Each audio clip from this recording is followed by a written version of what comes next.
At kami pong dalawa ay lubos na nagpapasalamat ang buong puso niyong pagtanggap sa amin o kaya pagsalubong sa amin, lalong-lalo na sa lahat ng umaten. Si Baby na siya ang namuno sa pagtitipon-tipon at saka si Paring Pat at Maring Nora ay maraming salamat.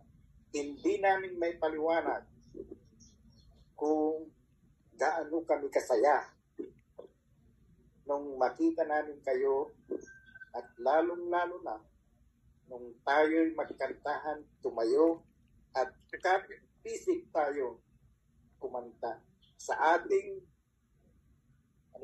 national sa motor niya natin.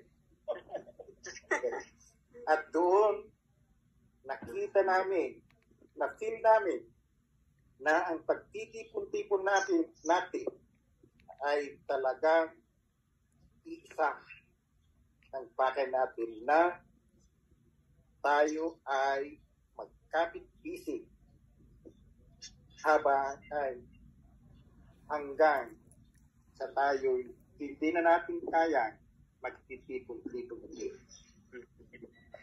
Bukod dito sa ating pagtitipon-tipon ay nagkaroon din kami ng reunion ni Yoli sa kanyang mga co-teachers sa Suliman kasama ang mga estudyante. Mga siguro 65 kami doon. Yung estudyante niya noon, that was 40 years ago, 50 years ago, ay mahaba yun sa high school. 59 years. Mga senior citizen na rin yung mga yun. Tuwan-tuwa kami dahil kung ano ang nangyari doon sa atin ay ganun din na maluha-luha ang bawat isa makita. At doon ay sabi namin sa kanila, magkakaroon tayo ng reunion at kami ang bahala sa lahat. Hindi pa nauubos yung baon namin. Madala namin yung mga mayaman si Papa.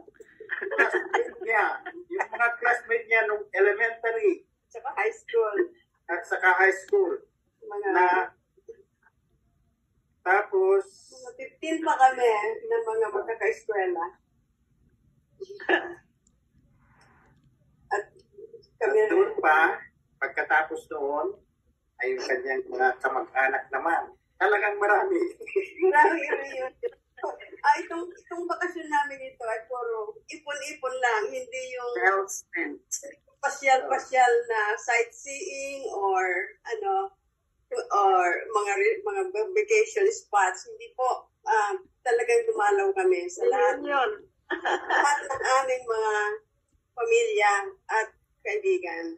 Pamilya lahat yan. Kahit na Tapos pagkagaling sa partidos ko, ng mga Castillos, andito po kami ngayon sa Isabela at Northern Luzon at mga Asyo. Ganda ng bahay nyo. ang mga kasama namin dito. Ay, ito po ang aming ginagawa ngayon at nung maghiwa-hiwalay tayo doon sa Vikings, sabi namin, magkikita-kita ulit tayo. So, talagang nakaset na namin na magkikita-kita tayo. Ito ang pag-ibig sa March 2nd. Pero March 2. March 2. March 2. March 2. Sunday. Sunday ba kayo? Sunday yun. Sunday. Pero Sunday. naalala namin na mahihirapan kami abulin ang aming flight. Oo. Kinabukasan. Kaya,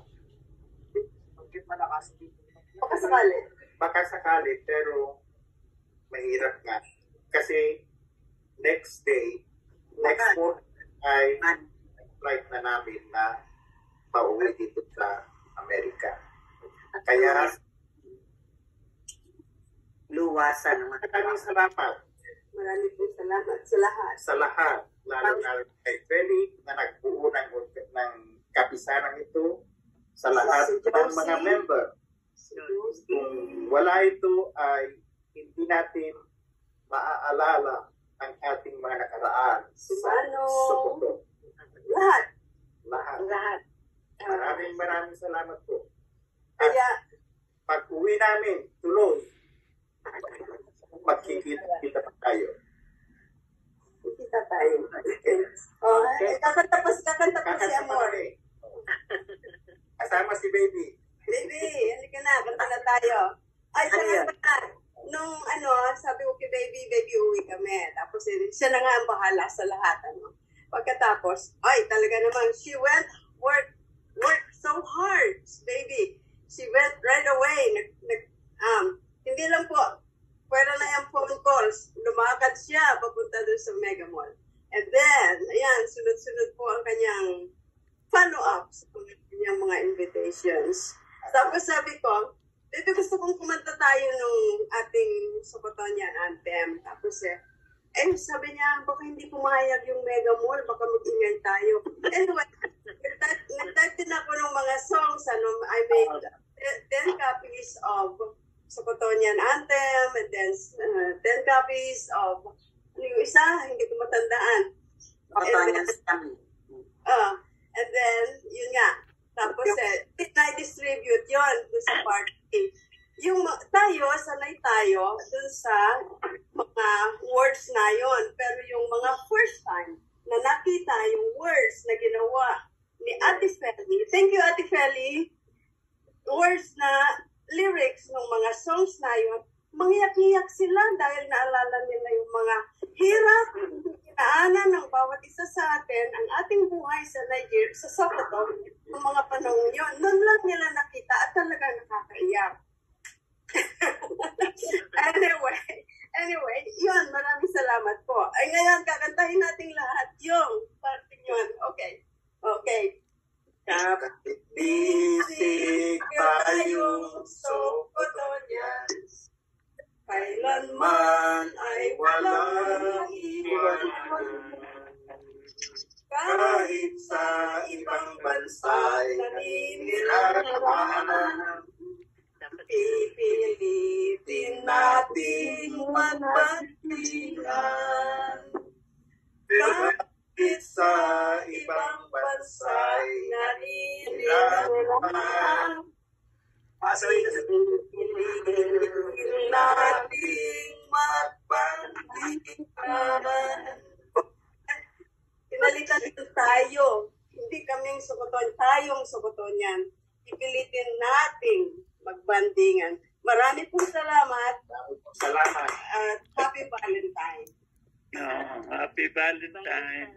Salamat ng marami. At nasiyahan kayo. Ulitin. Thank you for sharing your blessings. Can I add something? Yan ang agape. Can I add something? Ang mga nagsidalo noon, nung time ni Yoli, ay hindi dumadalo ng mga nakakaraang pagtitig. Tama yun. Tama. Dahil feeling nila, hindi naman kami magkakilala eh, di ba? So, nung dumating sila Yoli, sabi nila, ay, sa mga susunod na a-attend na kami. Ang sarap pala, sabi nila.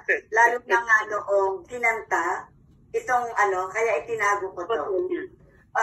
Nung kinanta, yung talaga naiiyak sila, sabi nila, ang sarap pala makipagbandingan sa mga Socotoños. Kaya ngayon, Feli, sa March 2nd, Dalhin mo ulit yan, ha?